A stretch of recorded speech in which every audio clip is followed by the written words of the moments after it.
जय हिंद साथियों, अगर आप इस बार अपने आप को आर्मी में देखना चाहते हैं तो इस क्लास में आज आपको 45 क्वेश्चन करना है। टोटल 50 क्वेश्चन मैंने इस क्लास में लाया है जो आपके एग्जाम के ऑफिशियल सिलेबस के अकॉर्डिंग है। इसमें से आज आपका 45 क्वेश्चन क्यों करना है, क्योंकि मैंने आज आपको इस तरह के इसमें क्वेश्चन लाए हैं कि आप सभी क्वेश्चन को लगा सकते हैं। इसलिए एक भी क्वेश्चन आज मिस मत करिएगा आप लोग, और देख लीजिएगा कि इस क्लास में से आप क्वेश्चन कर पाते हैं कि नहीं कर पाते हैं। ये आपका फुल्ली टेस्ट करने वाला आपका ये है। अगर आप इतना क्वेश्चन नहीं कर पाते इस क्लास में और अभी एग्ज़ाम देने वाले हैं तो समझ लीजिए कि आपका लेवल क्या है और कैसे आपका एग्ज़ाम निकलेगा।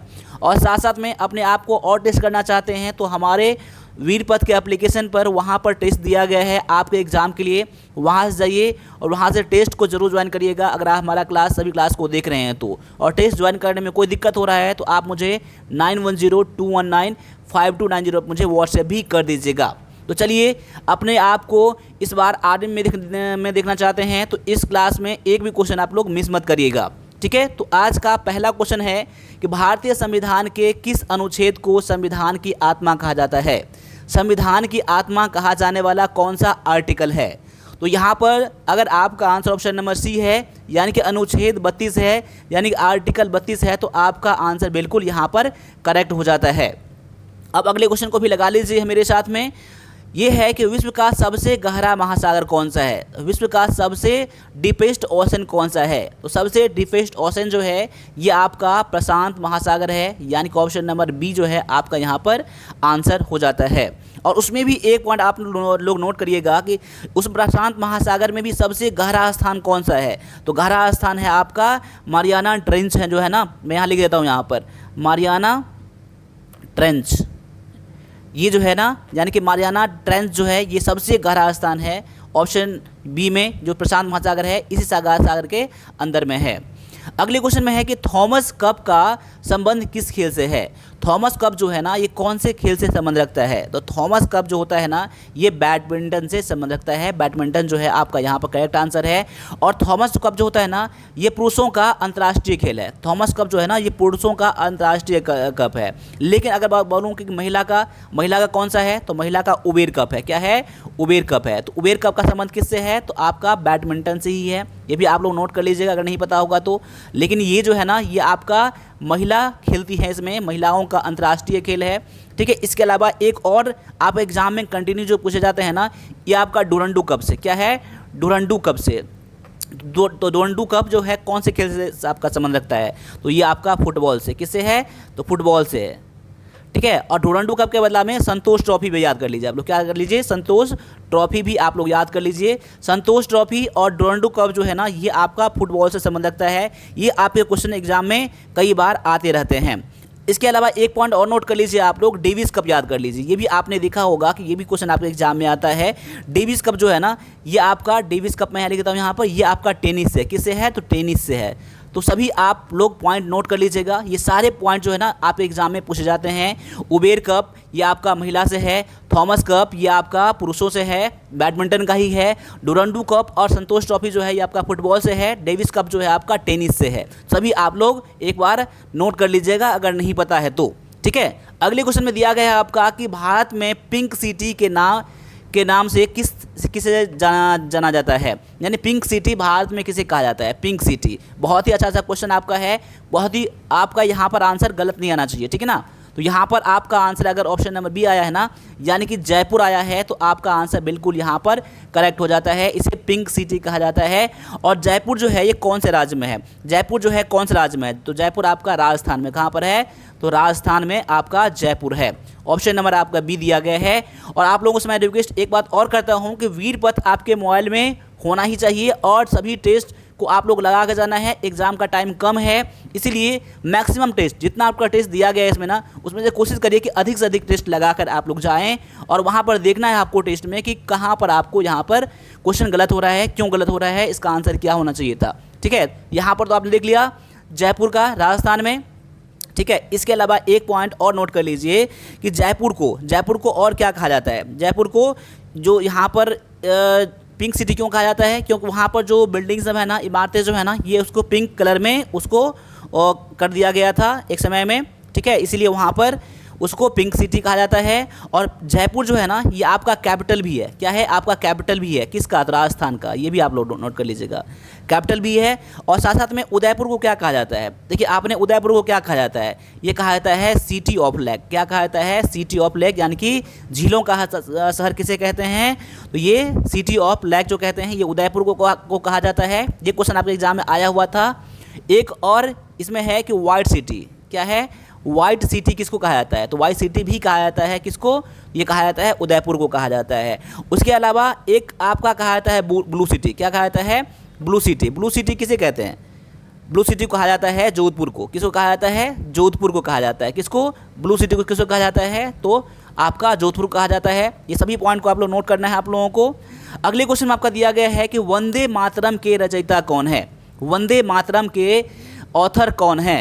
तो वंदे मातरम के जो ऑथर हैं ये आपका बंकिम चंद्र चटर्जी हैं। ऑप्शन नंबर आपका बी में आंसर दिया गया है। आप लोगों को ये भी नोट करना है कि ये जो है कहाँ से लिया गया है? तो ये लिया गया है आनंद मठ से। कहाँ लिया गया है? आनंद मठ से लिया गया है। क्या लिया गया है? तो ये लिया गया है आपका वंदे मातरम को। वंदे मातरम को कहाँ से लिया गया है? तो ये लिया गया है आनंद मठ से। और ये किसके द्वारा लिखा गया है? तो ये बंकिम चंद्र चटर्जी के द्वारा लिखा गया है। और वंदे मातरम क्या है? ये आपका नेशनल सॉन्ग क्या है? नेशनल सॉन्ग है आपका, ठीक है ना? नेशनल सॉन्ग है। अगर मैं नेशनल एंथम की बात करता हूँ जो कि आपका जन गण मन है, जन गण मन, यहाँ पर क्या है? जन गण मन जो है ना ये आपका नेशनल एंथम है। और नेशनल एंथम जो है किसके द्वारा लिखा गया है? तो ये लिखा गया है आपका रविन्द्रनाथ टैगोर के द्वारा। किसके द्वारा लिखा गया है? रविन्द्रनाथ टैगोर के द्वारा लिखा गया है। यहाँ ऑप्शन ए में दिया गया था। ये भी आप लोग नोट कर लीजिएगा। और ठीक है, चलिए अगले क्वेश्चन में देखते हैं हम लोग। अगला क्वेश्चन में दिया गया है कि भारत का सबसे बड़ा सैन्य सम्मान कौन सा है? यानी कि सबसे बड़ा हाईएस्ट मिलिट्री अवार्ड जो है इंडिया का वो कौन सा है? तो सबसे बड़ा अवार्ड जो है मिलिट्री अवार्ड ये आपका परमवीर चक्र है। क्या है? परमवीर चक्र है। तो यह आपका ऑप्शन नंबर बी में दिया गया है। परमवीर चक्र आपका यहाँ पर आंसर बिल्कुल करेक्ट हो जाता है ऑप्शन नंबर बी में, ठीक है। और परमवीर चक्र के पहले प्राप्तकर्ता कौन थे? पहले प्राप्तकर्ता कौन थे ये भी आप लोग नोट कर लीजिए। ये थे आपका मेजर सोमनाथ शर्मा। कौन थे? मेजर सोमनाथ शर्मा। सोमनाथ शर्मा, ठीक है ना? ये आपका परमवीर चक्र के पहले विजेता थे, ठीक है। अगले क्वेश्चन में है आपका कि सूर्य मंदिर कहाँ पर स्थित है? सूर्य मंदिर जो है ना यानी सन टेम्पल जो है इंडिया में कहाँ पर है? तो सूर्य मंदिर जो आपका है ये आपका कोणार्क में है। कहाँ पर है? ये आपका कोणार्क में दिया गया है आपका सूर्य मंदिर, ठीक है। और ये कोणार्क कहाँ पर है? तो ये आपका उड़ीसा में है। कहाँ पर है? उड़ीसा में है, ठीक है।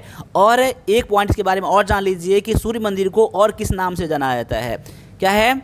सूर्य मंदिर को और किस नाम से जाना जाता है? या फिर ऐसा क्वेश्चन आएगा कि कोणार्क में स्थित इस मंदिर को और किस नाम से जाना जाता है? तो याद कर लीजिए, इसको कहा जाता है ब्लैक पैगोडा के नाम से जानते हैं। क्या जानते हैं? ब्लैक पैगोडा के नाम से जाना जाता है आपका ये सूर्य मंदिर। ऑप्शन नंबर ये बी में दिया गया है, ठीक है। इसके अलावा एक पॉइंट और नोट कर लीजिए इसी के बारे में, ये किसके द्वारा बनाया गया मंदिर है? तो यहाँ पर नरसिंह देव प्रथम के द्वारा। किसके द्वारा? नरसिंह देव प्रथम, ठीक है ना? तो ये इनके द्वारा बनाया गया है। और ये ब्लैक पैगोडा के नाम से भी जाना जाता है। और ये उड़ीसा में है कोणार्क, ठीक है। चलिए अगला क्वेश्चन है आपका साबरमती आश्रम जो है किसके द्वारा स्थापना किया गया है? बहुत ऐसा क्वेश्चन है और इसका आंसर तो 100% सभी का आना ही चाहिए यहाँ पर, ठीक है। तो यहाँ पर आपका आंसर क्या हो जाएगा? ऑप्शन नंबर सी में महात्मा गांधी के द्वारा ये साबरमती आश्रम बनाया गया है। और ये कहाँ पर बनाया गया है? ये बनाया गया है आपका अहमदाबाद में। कहाँ बनाया गया है? तो अहमदाबाद में बनाया गया है। तो ये भी आप लोग नोट कर लीजिए, अहमदाबाद में बनाया गया है। तो कहाँ पर है अहमदाबाद? तो ये आपका गुजरात में है। कहाँ पर है? गुजरात में है। और कौन से नदी के किनारे है ये? यहाँ पर ये भी नोट कर लीजिएगा। तो ये आपका साबरमती, क्या है? साबरमती रिवर के आपका किनारे है या आपका साबरमती आश्रम, ठीक है ना? तो ऑप्शन नंबर आपका सी यहाँ पर आंसर हो जाता है। और इसके अलावा जो भी मैंने पॉइंट करवाया है उस पॉइंट को भी आप लोग नोट कर लीजिएगा। और इसी आपका साबरमती से जुड़ा हुआ एक क्वेश्चन आपका है कि दांडी मार्च जो है ना वहीं से स्टार्ट हुआ था। दांडी मार्च जो है ना वहीं से स्टार्ट हुआ था। और ये कब हुआ था? यहाँ पर ये भी नोट कर लीजिए, दांडी, यहाँ पर मैं इसको वो पेन कर जन करता हूँ, ठीक है ना? यहाँ पर दांडी मार्च, दांडी मार्च कब हुआ था? तो 1930 में। यह आपका साबरमती आश्रम से ही स्टार्ट किया गया था। और किसके द्वारा? तो महात्मा गांधी के द्वारा ही स्टार्ट किया गया था। अब अगले क्वेश्चन में है आपका कि विश्व की सबसे लंबी नदी कौन सी है?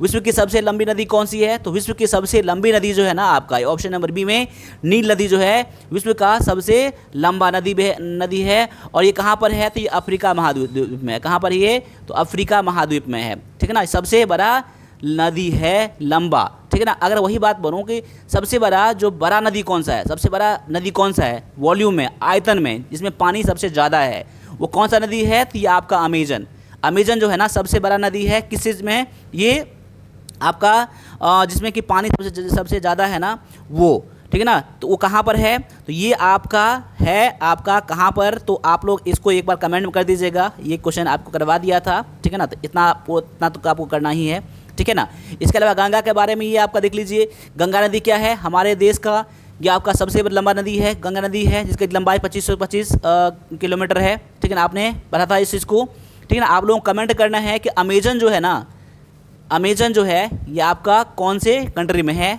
आप लोग कमेंट करिएगा, ठीक है। चलिए अगले क्वेश्चन में आपका दिया गया है कि सार्क का मुख्यालय कहाँ पर है? सार्क का मुख्यालय कहाँ पर है? सार्क का मुख्यालय जो है ना आपका ये ढाका में है। कहाँ पर है? माफ़ कीजिएगा, काठमांडू में। कहाँ पर है? काठमांडू में। ऑप्शन नंबर आपका सी आंसर है, ठीक है ना। ये आपका काठमांडू में है। काठमांडू कहाँ पर है? तो ये नेपाल में है, ठीक है ना, नेपाल में है। ढाका आपका बांग्लादेश में है, बांग्लादेश का कैपिटल है, ये तो नेपाल में है ना, ठीक है। ऑप्शन नंबर आपका सी आंसर दिया गया है, ठीक है ना, सार्क का। और सार्क के बारे में मैंने पिछले क्लास में ये भी बता दिया था कौन कौन से कंट्री है इसमें शामिल है, तो वो भी आप लोग देख लीजिएगा एक बार आपको, ठीक है ना। यानी कि मेरे सभी क्लास को आप लोग जरूर देखिएगा, ठीक है। चलिए अगले क्वेश्चन में दिया गया है आपका कि भारत के वर्तमान रक्षा मंत्री कौन है? भारत के वर्तमान रक्षा मंत्री कौन है? तो भारत के वर्तमान रक्षा मंत्री जो है ना ये आपका राजनाथ सिंह है। कौन है? राजनाथ सिंह जो है आपका यहाँ पर आंसर ऑप्शन नंबर आपका बी में दिया गया है। अगले क्वेश्चन में दिया गया है आपका कि शिक्षक दिवस किसकी याद में मनाया जाता है? शिक्षक दिवस जो है ना किसकी याद में मनाया जाता है? चलिए एक बार मैं पीछे कर लेता हूँ इसको। भारत का रक्षा मंत्री तो जान गए ना आप लोग, ठीक है ना। और यहाँ पर देख लीजिए अमित शाह क्या है, ठीक है। तो अमित शाह जो है ना ये आपका अमित शाह जो है ये गृह मंत्री है। कौन है? गृह मंत्री है। ये भी आप लोग नोट कर लीजिएगा, ये भी क्वेश्चन आपके एग्जाम में आ जाएगा। यहाँ पर होम मिनिस्टर है। कौन है?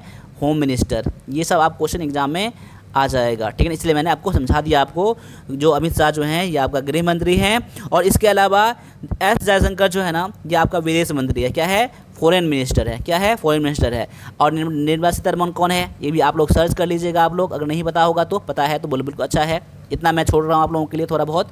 चलिए आगे दिया गया है आपका शिक्षक दिवस किसके याद में मनाया जाता है? तो शिक्षक दिवस मनाया जाता है आपका डॉक्टर एस राधाकृष्णन, सर्वपल्ली के लिए राधाकृष्णन के याद में मनाया जाता है। और ये कब मनाया जाता है? तो हर साल 5 सितंबर को मनाया जाता है शिक्षक दिवस। इसके अलावा एक पॉइंट और नोट कर लीजिए आप लोग, 5 सितंबर को तो मनाया ही जाता है। इसके अलावा एक आपका आता है कौन सा? ये आता है कि नेशनल एजुकेशन डे, यानी कि शिक्षा दिवस कब मनाया जाता है? शिक्षा दिवस, राष्ट्रीय शिक्षा दिवस कब मनाया जाता है? नेशनल एजुकेशन डे कब मनाया जाता है? तो ये मनाया जाता है 11 नवंबर को मनाया जाता है। कब मनाया जाता है? 11 नवंबर को मनाया जाता है नेशनल एजुकेशन डे। नेशनल, ठीक है, एजुकेशन डे। ये बहुत कम को पता होता है, ठीक है ना। राष्ट्रीय शिक्षा दिवस कब मनाया जाता है? तो 11 नवंबर। और ये किसकी याद में मनाया जाता है? तो ये मौलाना अब्दुल कलाम के याद में मनाया जाता है, जो कि भारत के पहले शिक्षा मंत्री थे। भारत के पहले शिक्षा मंत्री कौन थे? ये आपका मौलाना अब्दुल कलाम आज़ाद थे, ठीक है ना, भारत के पहले शिक्षा मंत्री। ये भी आप लोग याद कर लीजिएगा, ठीक है ना। और राधाकृष्णन कौन थे? तो पहले उपराष्ट्रपति थे भारत के और दूसरे राष्ट्रपति थे। कौन से? दूसरे राष्ट्रपति बनने वाले एस राधाकृष्णन थे, ठीक है। चलिए अगले क्वेश्चन को देखते हैं हम लोग। अगला क्वेश्चन में दिया गया है कि राज्यसभा का पदेन सभापति कौन होता है? राज्यसभा का पदेन सभापति कौन होता है? तो राज्यसभा का जो पदेन सभापति होता है ये होता है आपका वाइस प्रेसिडेंट, जो हमारे उपराष्ट्रपति होते हैं ना वो होता है, ठीक है। ये आप लोगों को पता होना चाहिए। जो भी आपका उस समय में उपराष्ट्रपति होगा ना वही बनेंगे, ठीक है। इसके अलावा आगे देखते हैं हम लोग। अगला क्वेश्चन में दिया गया आपका कि प्रथम विश्व युद्ध कब हुआ था? प्रथम विश्व युद्ध कब हुआ था? प्रथम विश्व युद्ध कब हुआ था? प्रथम विश्व युद्ध कब स्टार्ट हुआ था? ये आपका स्टार्ट हुआ था 1914 में। कब स्टार्ट हुआ था? तो 1914 में स्टार्ट हुआ था। और वही बात क्वेश्चन ये आता कि ये कब खत्म हुआ था? ये कब खत्म हुआ था? ये खत्म हुआ था 1918 में। कब हुआ था? 1918 में ये खत्म हुआ था। यानी कि 1914 से लेकर 1918 तक प्रथम विश्व युद्ध चला था। ठीक है ना। इसके अलावा एक पॉइंट और नोट कर लीजिएगा, पहले तो इसका आंसर समझ लीजिए, इसका आंसर ए है। इसके अलावा आप नोट करिएगा कि द्वितीय विश्व युद्ध जो है वो कब स्टार्ट हुआ था। द्वितीय विश्व युद्ध कब स्टार्ट हुआ था? ये हुआ था 1939 में। और ख़त्म कब हुआ था? तो 1945 में हुआ था। यानी कि 1939 से 1945 तक, 1939 से 1945 तक कौन चला था? तो सेकेंड वर्ल्ड वार चला था। क्या चला था? सेकेंड वर्ल्ड वार चला था। ये भी आप लोग याद कर लीजिएगा। ठीक है। भारत की प्रथम महिला प्रधानमंत्री कौन थी? भारत के प्रथम महिला प्रधानमंत्री कौन थी? भारत के पहली महिला प्रधानमंत्री जो थी ये थी आपका इंदिरा गांधी। कौन थी? इंदिरा गांधी जो थी भारत की पहली प्रधानमंत्री थी। वही बात यहाँ पर एक क्वेश्चन आप एग्जाम में आता है कि आप बताइए कि पहली महिला राज्यपाल कौन बनी? पहली महिला राज्यपाल बनी सरोजनी नायडू। कौन बनी? यहाँ पर मैं लिख देता हूँ, यहाँ पर फर्स्ट फीमेल गवर्नर। ठीक है ना। गवर्नर कौन बनी? ये सरोजनी नायडू बनी। और ये कौन से राज्य में? तो कौन से राज्य में बनी? ये आपका यूपी में बनी। ठीक है ना। उसके अलावा प्रतिभा पाटिल है, ये आपका फर्स्ट फीमेल, ये क्या आपका है? First female president. ठीक है ना। फर्स्ट फीमेल प्रेसिडेंट जो बनी, कौन बनी? आपका प्रतिभा देवी सिंह पाटिल बनी। ठीक है ना। तो यहाँ पर सभी आप लोग पॉइंट को नोट करिएगा। ये सब क्वेश्चन आपके एग्जाम में स्ट्रैटेजी के अंदर आता है।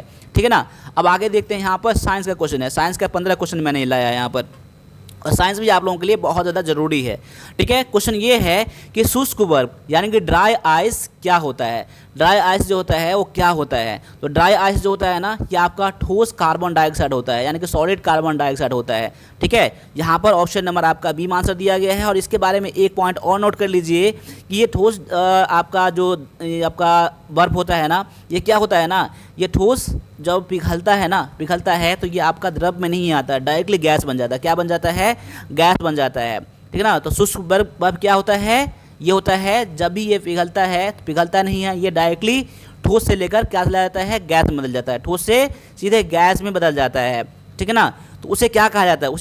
तो उसे सब्लिमेशन कहा जाता है। क्या कहा जाता है? यानी कि ठोस से, यानी कि सॉलिड से, क्या है? सॉलिड से सीधे गैस बन जाना। ये क्या कहा जाता है? इसे कहा जाता है सब्लिमेशन। क्या कहा जाता है? सब्लिमेशन कहा जाता है। और हिंदी की बात करूं तो हिंदी में कहा जाता है ऊर्ध्वपातन कहा जाता है। क्या कहा जाता है? ऊर्ध्वपातन कहा जाता है। तो इसको भी आप लोग नोट कर लीजिएगा। ये सभी क्वेश्चन आपके एग्जाम में आते हैं कि सब्लिमेशन क्या होता है। तो सीधे ठोस को गैस में बदल जाना सब्लिमेशन कहा जाता है। ये आपका शुष्क बर्फ के साथ होता है। ठीक है, जिसे कार्बन डाइऑक्साइड कहते हैं। ठीक है ना।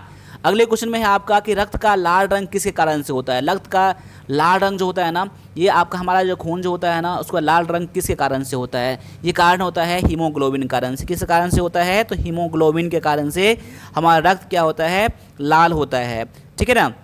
और वही बात क्वेश्चन एग्जाम में आता है एक और कि पत्तियों में, यानी कि वृक्ष में, पेड़ों में जो पत्ती होता है ना, वो जो हरा होता है वो किस कारण से होता है? तो हरा जो रहता है ना, ग्रीन जो रहता है, वो किस कारण से रहता है? तो ये रहता है क्लोरोफिल कारण से।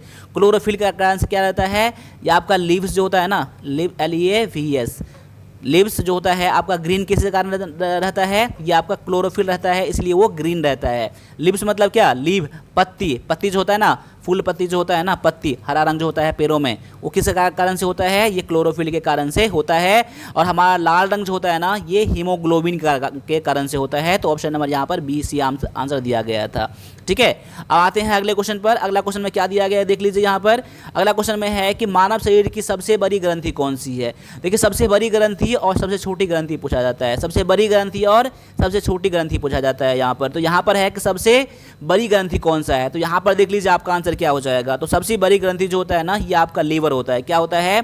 लीवर होता है। लीवर क्या है? सबसे बड़ी ग्रंथि है, यानी कि लार्जेस्ट ग्लैंड है। क्या है? Largest gland of human body क्या है? तो यहाँ पर ये लीवर दिया गया है। ठीक है ना, आपका आंसर में। वही बात यहाँ पर करें कि सबसे छोटी ग्रंथि कौन सी है? सबसे छोटी ग्रंथि कौन सी है? तो ये आपका होता है ये होता है पीयूष ग्रंथि। क्या होता है? पीयूष ग्रंथि होता है, जिसे पिट्यूटरी ग्लैंड कहते हैं। क्या कहते हैं? पिट्यूटरी ग्लैंड कहते हैं। PITUITARY gland. ठीक है ना। ये भी आप लोग नोट कर लीजिएगा। सबसे छोटी ग्रंथि है, क्या है? स्मॉलेस्ट। मैं लेके जाऊँ यहाँ पर स्मॉलेस्ट ग्लैंड। ठीक है ना, ग्लैंड याद कर लीजिएगा। सबसे बड़ी ग्रंथि आपने देख ली यहाँ पर लीवर, और सबसे छोटी क्या हो जाएगा, ये आपका पीयूष ग्रंथि हो जाएगा। तो जो भी आप लोगों को यहाँ पर नोट बनाने के लिए है तो 100% नोट बनाइए, अगर आप चाहते हैं कि इस बार आर्मी में अपने आप को देखना चाहते हैं। तो ये सब क्वेश्चन बहुत ही कॉमन है, ठीक है ना। और ऐसे ही क्वेश्चन मैंने वीरपथ के एप्लीकेशन पर जो टेस्ट लाया है ना, वैसा ही क्वेश्चन है। तो एक भी टेस्ट आप लोग मिस मत करिएगा। टेस्ट तो वहाँ पर काफ़ी सारे आ गए हैं, लेकिन जितना अधिक हो सकता है वहाँ पर जाकर आप लोग टेस्ट लगाइए अपने एग्जाम के लिए, ठीक है ना। और यहाँ पर एक पॉइंट और नोट कर लीजिए कि पीयूष ग्रंथि को और क्या कहा जाता है, इसे मास्टर ग्लैंड भी कहा जाता है। क्या कहा जाता है, मास्टर ग्लैंड भी कहा जाता है, मास्टर ग्रंथि भी कहा जाता है इसे, ठीक है। अब आ जाइए अगले क्वेश्चन पर। अगले क्वेश्चन में है कि विटामिन ए की कमी से कौन सा रोग होता है। विटामिन ए की कमी से कौन सा रोग होता है यहाँ पर, तो विटामिन ए की कमी से क्या होता है, नाइट ब्लाइंडनेस यानी कि रतौंधी होता है। क्या होता है, रतौंधी होता है विटामिन ए की कमी से। तो ये भी आप लोगों को पता होना चाहिए। और विटामिन ए को क्या कहा जाता है, तो रेटिनॉल कहा जाता है। क्या कहा जाता है, रेटिनॉल कहा जाता है। इसमें क्या होता है ना, लोगों को रात में दिखाई नहीं देता। इसमें क्या होता है, लोगों को रात में दिखाई नहीं देता है। वही बात करूं यहाँ पर, बेरी किससे होता है, बेरी किससे होता है, तो विटामिन बी1 कमी से क्या होता है, विटामिन बी1 की कमी से क्या होता है, बेरी रोग होता है। क्या होता है, विटामिन बी1 की कमी से क्या होता है, बेरी रोग होता है। वही बात करूं यहाँ पर, स्कर्वी किससे होता है, तो ये विटामिन सी की कमी से होता है। क्या होता है, विटामिन सी की कमी, विटामिन सी की कमी से क्या होता है, तो स्कर्वी होता है। वही बात रिकेट्स के बारे में बात करता हूँ। रिकेट्स क्या है, विटामिन डी की कमी से, विटामिन डी की कमी से क्या होता है, रिकेट्स होता है, ठीक है। चलिए अगले क्वेश्चन में आपका दिया गया है कि न्यूटन की गति का प्रथम नियम क्या है। देखिए न्यूटन का जो गति का प्रथम नियम है वो क्या कहता है, तो यहाँ पर क्वेश्चन को बड़ी गौर से देख लीजिएगा। ये कहता है आपका जड़त्व का नियम है, यानी कि लॉ ऑफ इनर्शिया है। क्या है, लॉ ऑफ इनर्शिया है। ऑप्शन नंबर सी ए जो है आपका यहाँ पर आंसर हो जाएगा।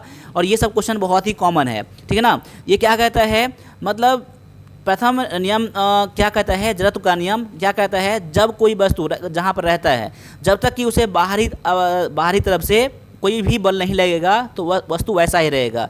यानी कह सकते हैं अगर विराम में है तो विराम ही रहेगा, यानी कोई वस्तु अगर रुका हुआ है तो रुका ही रहेगा, चल रहा है तो चलता ही रहेगा, जब तक कि उसको बाहर से कोई फोर्स नहीं लगाएगा, बाहर से कोई बल नहीं लगेगा, वैसा ही वस्तु रहेगा। तो उसे क्या कहते हैं, जड़त्व का नियम कहते हैं, लॉ ऑफ इनर्शिया कहते हैं। ये न्यूटन का प्रथम नियम कहता है, ठीक है ना।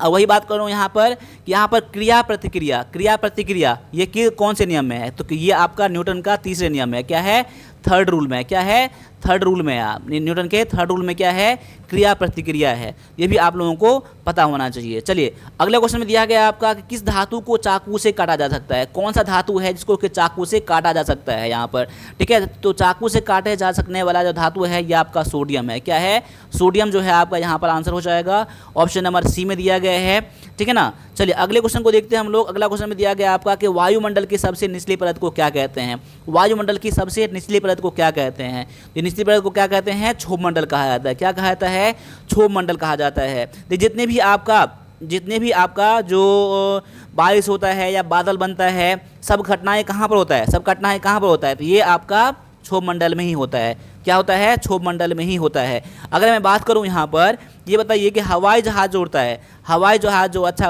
उड़ता है, देखिए हवाई जहाज तो वैसे कई सारे लेयर को क्रॉस करता है, लेकिन सबसे अच्छा जो उड़ता है जहाँ पर स्टे होकर चलता है ना, वो कहाँ चलता है, तो वो चलता है कहाँ पर, ये चलता है समताप मंडल में। कहाँ चलता है, समताप मंडल में। इसे कहा क्या जाता है, तो स्ट्रेटोस्फियर कहते हैं। क्या कहते हैं, स्ट्रेटोस्फियर कहा जाता है। क्या कहा जाता है, स्ट्रेटोस्फियर कहा जाता है, जहाँ पर कि एरोप्लेन चलता है। क्या चलता है, एरोप्लेन चलता है, ठीक है ना। ये भी आप लोग पता कर लीजिएगा ये कहाँ चलता है, तो ये सब समताप मंडल में बिल्कुल आराम से चलता है, ठीक है ना। आगे बात करूँ यहाँ पर कि ओजोन गैस का रासायनिक सूत्र क्या है। ओजोन गैस जो होता है ना, उसका रासायनिक सूत्र क्या होता है, तो इसका होता है O3। क्या होता है, O3 होता है। तो अपने आंसर को जरूर मैच करिएगा मेरे आंसर से।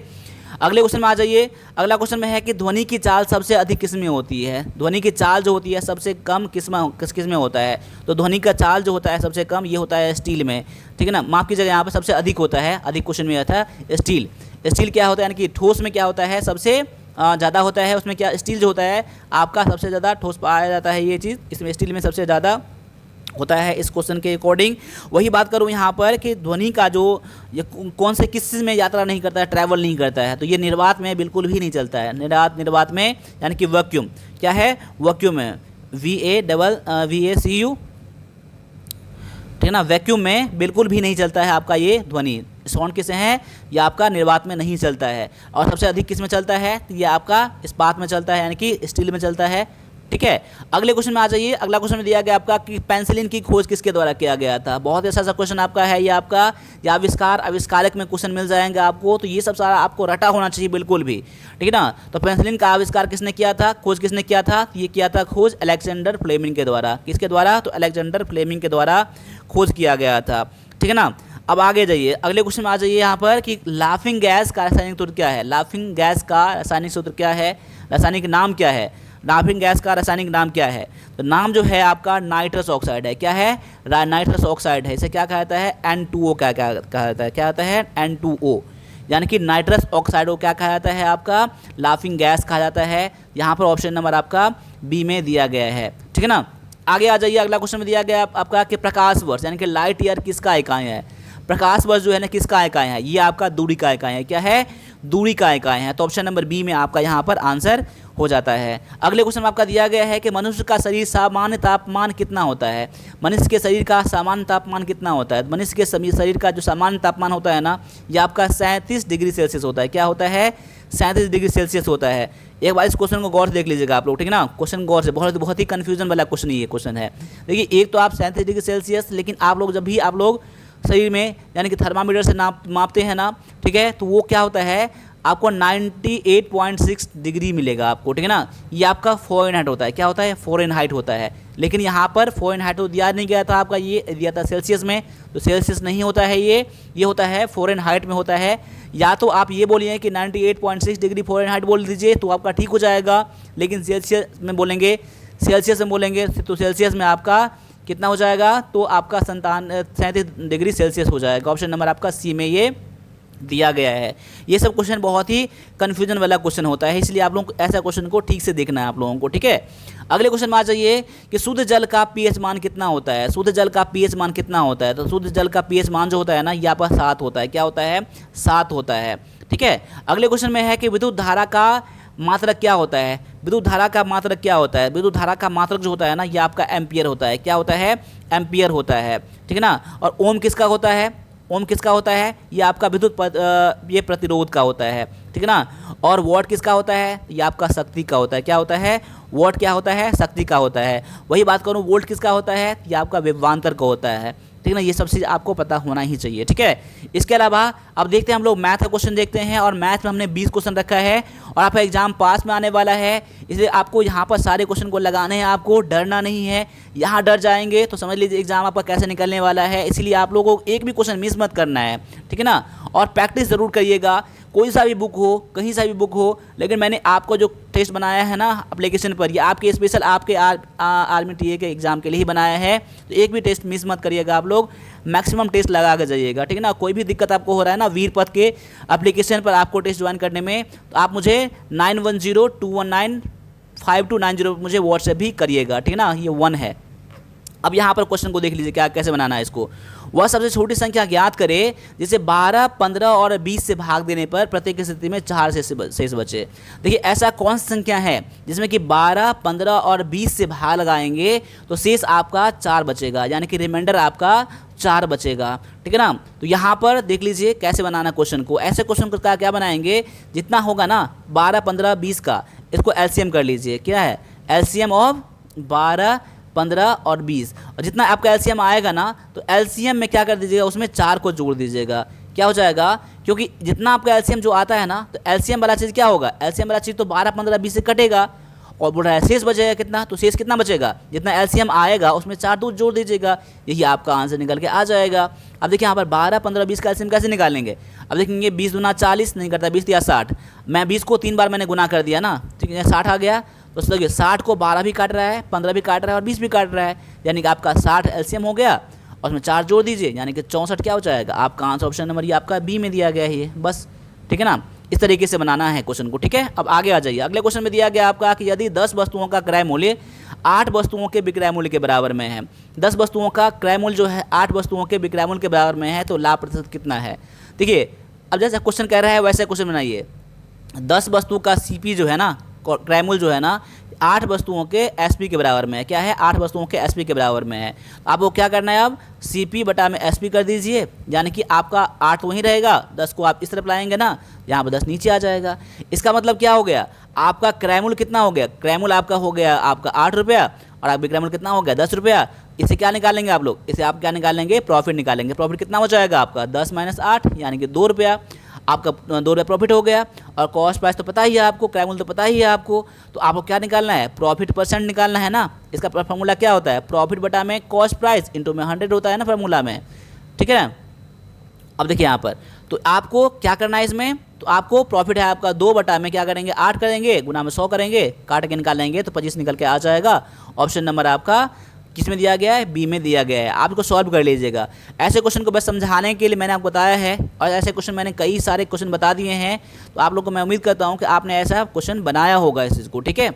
अब आगे आ जाइए। अगले क्वेश्चन में है आपका कि एक आयताकार खेत की लंबाई उसकी चौड़ाई से 5 मीटर अधिक है, तो उसका परिमाप कितना है? परिमाप 50 मीटर है, तो उसका क्षेत्रफल कितना है? देखिए आप समझ लीजिए कि आयत का परिमाप यानी कि रेक्टेंगल का पेरीमीटर कितना होता है? फॉर्मूला होता है आपका 2 × में लेंथ प्लस में ब्रेथ होता है। आपको दिया ही गया है, कितना दिया गया है आपका? तो 50 मीटर दिया गया है आपका। अगर मान लिया जाए लेंथ ब्रेथ आपका मिलाकर 50 दिया गया है, तो इससे आप लोग लेंथ ब्रेथ निकाल लेंगे ना। कैसे निकालेंगे? यहाँ पर क्वेश्चन में क्या कह रहा है कि लंबाई जो है ना उसकी चौड़ाई से 5 मीटर अधिक है। अगर मान लिया हम लोग चौड़ाई, हम लोग क्या मान लेंगे? चौड़ाई मान लेंगे, x मान लेंगे, तो आपका लंबाई कितना हो जाएगा? लंबाई कितना हो जाएगा? लंबाई आपका हो जाएगा x प्लस में 5 हो जाएगा, ठीक है। यानी कि आपका ब्रेथ कितना है आपका? तो x है, तो लेंथ कितना हो जाएगा? लेंथ हो जाएगा x प्लस में 5 हो जाएगा। अब कुछ नहीं, यहाँ पर वैल्यू पुट कर दीजिए।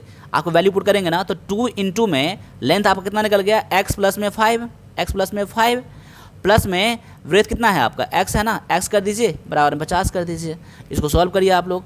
इसको सॉल्व करेंगे ना तो क्या आ जाएगा? यहाँ पर देखिए 2 × में x 2x प्लस में 5 बराबर में 50 है, यानी 2 × 4x प्लस में 10 बराबर में 50।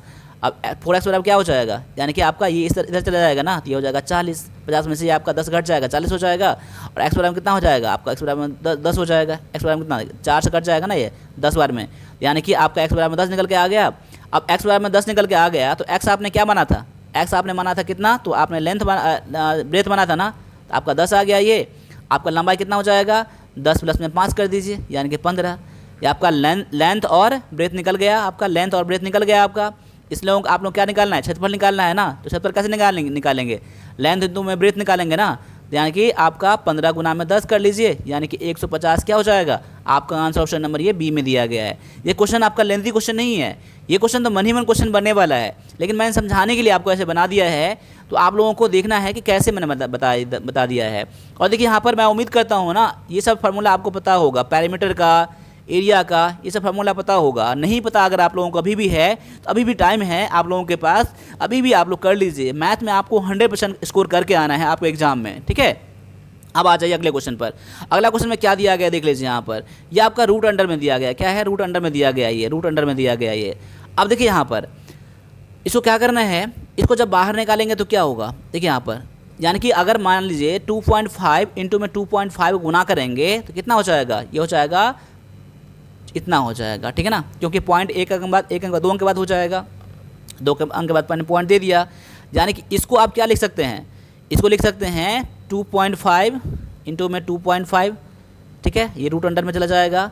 प्लस में इसको क्या लिख सकते हैं आप? उसी तरह से इसको लिख सकते हैं 1.2 इंटू में 1.2, और रूट को हटाएंगे ना, एक आपका बाहर निकल के आ जाएगा 2.5, ये आपका एक बाहर निकल के आ जाएगा, यानी कि 3.7 क्या हो जाएगा? आपका आंसर ऑप्शन नंबर ये सी में दिया गया है। अब आगे आ जाइए। अगला क्वेश्चन में है कि एक वृत्त का क्षेत्रफल 616 सेंटीमीटर है, इसके परिधि ज्ञात करने के लिए बोल रहा है।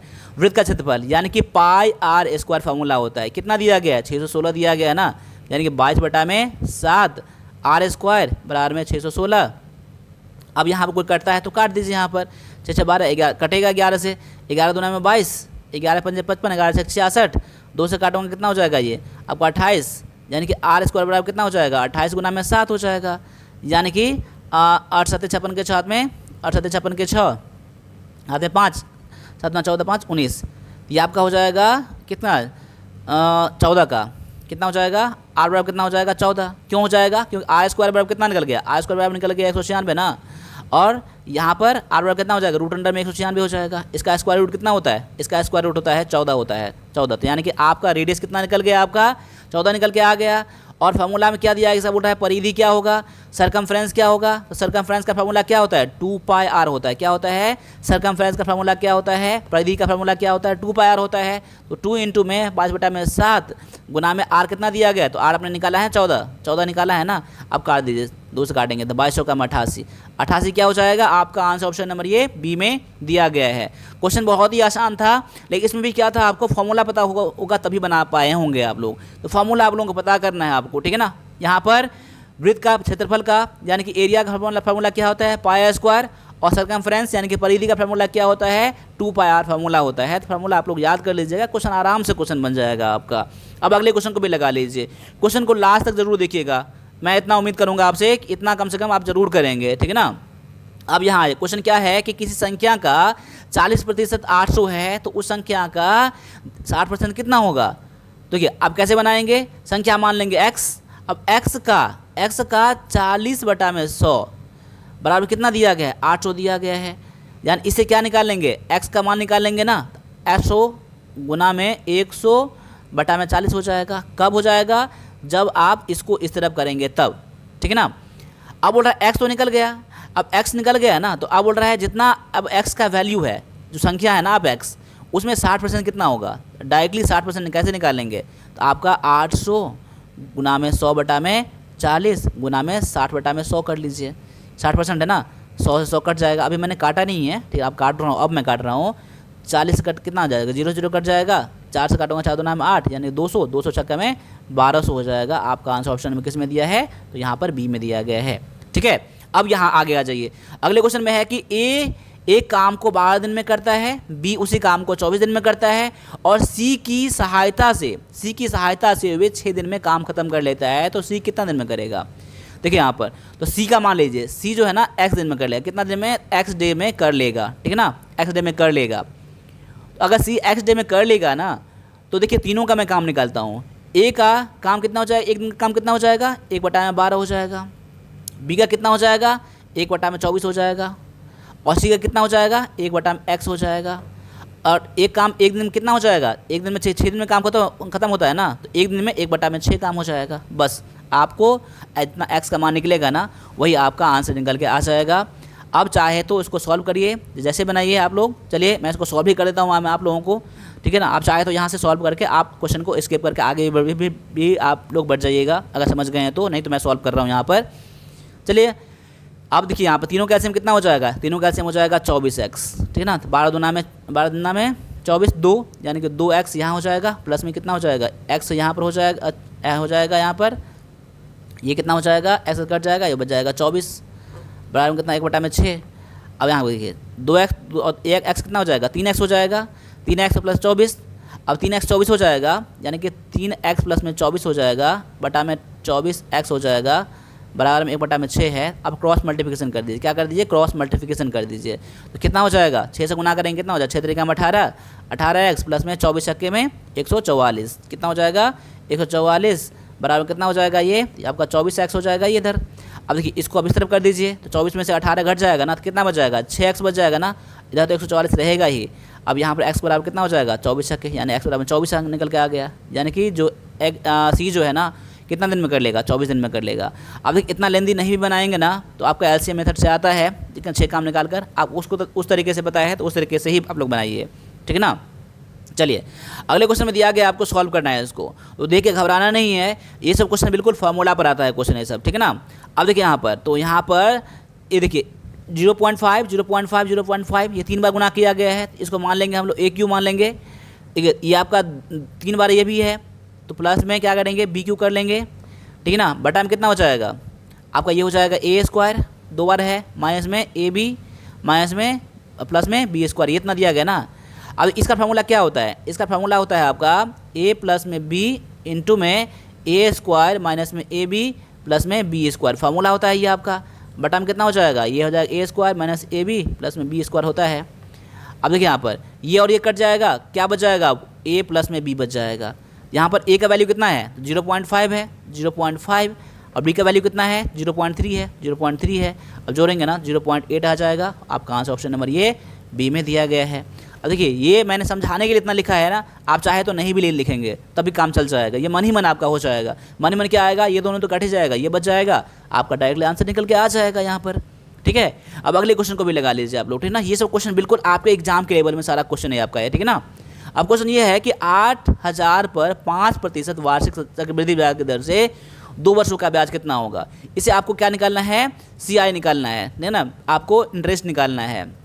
देखिए एक तो डायरेक्टली फॉर्मूला पर बना लीजिए आप लोग। ए बराबर क्या होता है, P इंटू में 1 प्लस R बटा में 100 पावर में क्या होता है T कर लीजिए या फिर N कर लीजिए। एक ही फॉर्मूला होता है, इससे आप जितना आएगा ना उसमें 8,000 कम कर दीजिएगा, आपका आंसर निकल के आ जाएगा। और दूसरा क्या होता है ना, पहले 1 वर्ष का ब्याज निकाल लीजिए, पहले 1 वर्ष का ब्याज निकाल लीजिए। तो 1 वर्ष का ब्याज कितना हो जाएगा, 8,000 का 5% कितना हो जाएगा, यह हो जाएगा 400। कितना हो जाएगा, 400। तो 1 वर्ष का ब्याज कितना हो गया, 400 हो गया ना। और अब क्या होता है, चक्रवृद्धि ब्याज में क्या होता है ना, ब्याज पर ब्याज लगता है। और दूसरे वर्ष का भी ब्याज कितना हो जाएगा, 400 हो जाएगा, लेकिन ब्याज पर भी तो ब्याज लगेगा ना। तो 400 का क्या निकाल लीजिए, 5% निकाल लीजिए, 5 बटा में 100 कर लीजिए, 0 कट जाएगा, 5 का 20 हो जाएगा, यानी कि इसमें 20 ऐड कर दीजिए, यानी कि जोड़ के 820 निकल के आ गया ना, आपका आंसर निकल के आ जाएगा ऑप्शन नंबर बी। आपको देखिए इस तरीके से बनाएंगे तभी आपका ठीक है, ठीक है ना, और इस तरीके से बनाएंगे तभी आपका ठीक है, जो तरीका आपको अच्छा लगे। बस समझना है आपको कि चक्रवृद्धि ब्याज में क्या होता है ना, ब्याज पर ब्याज लगता है। साधारण ब्याज में क्या होता है, ये ब्याज फिक्स रहता है। अगर एक बार में अगर 400 ब्याज लग गया ना तो हर साल 400 ही लगेगा। लेकिन चक्रवृद्धि ब्याज में क्या होता है, कंपाउंड इंटरेस्ट में क्या होता है, ब्याज पर ब्याज लगता है। तो 2 वर्ष का ब्याज तो इतना हो ही गया ना, इसमें क्या है 400 पर तो ब्याज लगा है ना 20 रुपये का, यानी कुल मिलाकर 820 रुपये आपका यहाँ पर आंसर निकल के आ गया। अगले क्वेश्चन में क्या है आपका कि 2 पाइप P और Q एक टंकी को 10 और 15 मिनट में भरते हैं। यदि दोनों एक साथ खोल दिया जाए तो टंकी कितने दिन में भरेगा। बिल्कुल आपका टाइम और वर्क वाला क्वेश्चन है।